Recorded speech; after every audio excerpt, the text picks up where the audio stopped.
Today, I'm going to share with you basically the role of a CEO in a roll-up. So what a CEO needs to do day to day when it comes to doing a roll-up. So in a nutshell, guys, for those of you who don't know me or us, my name is Moran. Pober. This is me, the guy with the weird name and weird accent. This is me. I'm the founder and CEO of acquisitions.com. We've been involved in 100 plus transactions in the last 3 years.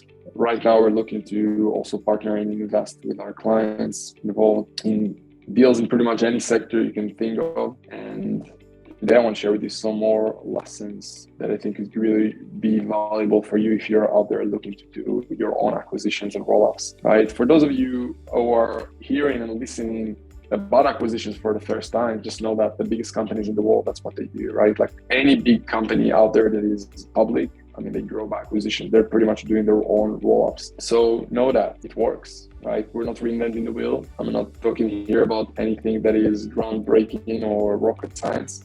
I think we just really mastered the game when it comes to doing it in 2022 and leveraging technology and tools and systems and proprietary technology to really optimize the process as much as possible. Now, if you're asking if it can work for you, I can tell you that I don't care what's your background at this point, there's no excuses. I really feel like we discovered the formula. Like we have people we work with who came to us as truck driver and built multi-million-dollar businesses. We have people who came to us, like I'm thinking about a guy who came to us, he used to play music for a living and bought a multi-million-dollar business. So in the end of the day, the way that I see that, if you are a business owner or you're an entrepreneur thinking about becoming a business owner, it's much better to grow by acquisitions because you can grow by years worth of sales in an afternoon. You can't do that organically. Like I don't care who you are, at some point there's only so much you can grow organically, right? When it comes to acquisitions, you can grow by years worth of sales in an afternoon, and you can use other people's money. You can leverage assets of the acquisition target. You can go to many more investors and financial institutions towards an acquisition that is already producing revenues. You'll get much more access to capital versus if you're trying to start from scratch and do a startup. So with that being said, that's acquisitions. But today, again, back to our topic, guys. What is the role and job of a CEO when it comes to doing a roll-up and an acquisition? It starts with understanding that as a CEO of a roll-up, you need to be the person responsible for the vision, the future planning, and new relationships. Your job isn't to be in the day-to-day and do things like sales, marketing, finance. Your job is to be above the org chart. A good CEO replaces themselves. Your goal as a CEO, a good CEO is also taking care of growth in revenues, taking care of growth, hopefully in profits. Although if you're a fast-growing company, it might be different, but still you want to be the one who's responsible for making sure revenue and top line numbers are going up. You're the one should be responsible to pushing your team to make sure that those numbers are going up based on some KPIs that you have. KPIs are key performance indicators. You are the one who's responsible to make sure that there is good communication with the team. You are the one who's responsible for the vision, for the people, for the money, to make sure that there's cash in the business, right? The good CEO is responsible for the strategy, for the action plans. He's the one responsible to tell people what they're responsible for, right? So I don't care how good of a team members you hire, they need to know what they need to do, right?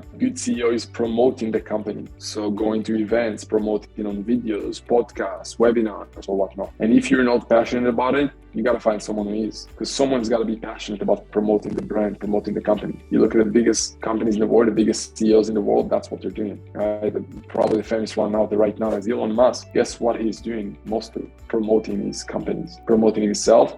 And he's promoting himself, he's promoting his company. Of course, as a CEO, you want to make sure that thing is being done, everything is legal, taxes are being care of, and whatnot. So in a nutshell, before I go to a bit of the diagrams I wanted to go through, in the end of the day, your goal is, if I had to nail things down to 3 things, I would say your focus as CEO should be people, making sure there's cash in the bank, and the vision, and going through those things on repeat. I want to dive into a few more layers when it comes to your day-to-day job as a CEO, when it comes to running a company or growing through acquisitions and doing a roll-up. And it's understanding the roles of management, managing the company, and leadership. So let's start with managing the company as a manager, right? So what that looks like. So let's start with understanding the difference between management and leadership, right? So let's start with the idea of management. If I had to draw a diagram, say the first one is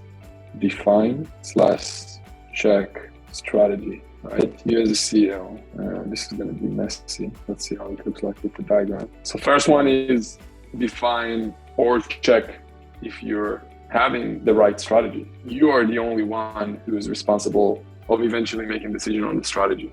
Yes, you can have great team members in place, but in the end of the day, guess what? If you don't have the right strategy, no one will make the decision for you. You as the CEO need to make that decision on where are we going with the business? What's the strategy, right? Your next step. So let's draw an arrow here. And now my art skills are going to be challenged. Probably need to make that smaller. So let's see where that looks like. So the next one is recruit/verify your team members. So after you have the strategy, or you decided on a strategy, or you adjust and define the strategy, guess what? You need to make sure you have the right team. You need to recruit the right team and or constantly verify, do I still have the best team? Let's move to the next one. So next one is set or change goals. So assuming you pick the strategy and you pick the right one, right? And guess what? When it comes to doing a roll-up, one of the things you want to focus on is going out there and look for companies to buy and merge with. Then you want to make sure you have the right team in place. Then you want to have some goals. So the largest roll-up we supported and worked on was a $200 million a year roll-up. And in my opinion, one of the main reasons that company grew so fast to 200 million revenues in less than a year was the fact that there was a very specific goal setting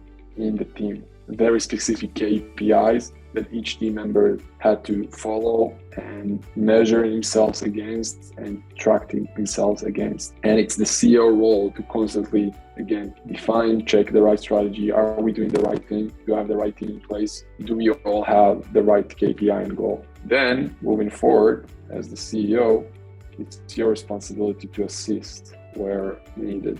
I think I've heard once that the CEO role is to hire smart people and then help those smart people do things that they don't know how to do. So whatever problems they have, you need to deal with those problems in the end of the day, right? Your goal is to hire smart people, and those smart people are going to come to you when they have problems. And it's your responsibility to find solutions for them, right? The biggest and the best CEOs in the world are the best CEOs in the world because they can solve the biggest problems in the world better than anyone else. Faster, more efficient, cheaper, or whatever it is for them. And then, of course, what you always constantly want to do is monitor progress. So whatever goal you have or KPI, you constantly want to monitor things and basically repeat the cycle again and again. Monitor progress, define and check, are we still on the right strategy? Do we have the right people? Do we have some goals? Do we need to set different goals? Can I assist somewhere throughout the process? And make sure I monitor the progress on a quarterly, monthly, weekly, daily, whatever that is. When it comes to management, in my book, that is the process you need to look at. And if you're not doing one of those things, you're not doing your job. There's something missing. It's your job as a CEO, if you are the one managing things, to be responsible for those things. And if one of those things is not happening, it's on you, right? So for example, you're probably asking, what is acquisition.com strategy? Well, for us, it's about bringing people and helping them buy their first business. It's to then help existing business build a full, almost like to re-engineer their business and creating $100 million roll-up for them, and to then help them with managing those roll-ups. Alongside that, we're also building a fund vehicle to constantly invest in those roll-ups. That is our strategy in a nutshell, right? And it's my responsibility to find the best team as we grow, to constantly set different goals and to push on those goals so we can grow. Again, you don't have to push on things, but if you want to grow the business, it's on you. It's your responsibility to push things and almost overwhelm your team. If your team is not overwhelmed, you're just not growing as fast enough. And it's your responsibility to push, to make the most out of your team, to make sure that you're helping them expand as much as possible. And guess what? It's going to feel overwhelming if you're a fast growing company. And of course, it's on you to assist wherever needed, if you can assist yourself, or if you can find someone else to assist in whatever is needed. So the CEO, it doesn't necessarily need to assist, especially with big companies. Eventually, the CEO can't really help with all of those things, but it's his responsibility to assist where needed by finding someone who can assist in a specific problem, right? I bet Elon Musk is not going out there and finding where's the best quality of, product to buy to support the Tesla door or whatever. Or Jeff Bezos is not actually active CEO anymore. But I'm sure in the last few years, he didn't really care what desks are in the office of Amazon. but it's on you to monitor progress. Anyway, that's management, guys.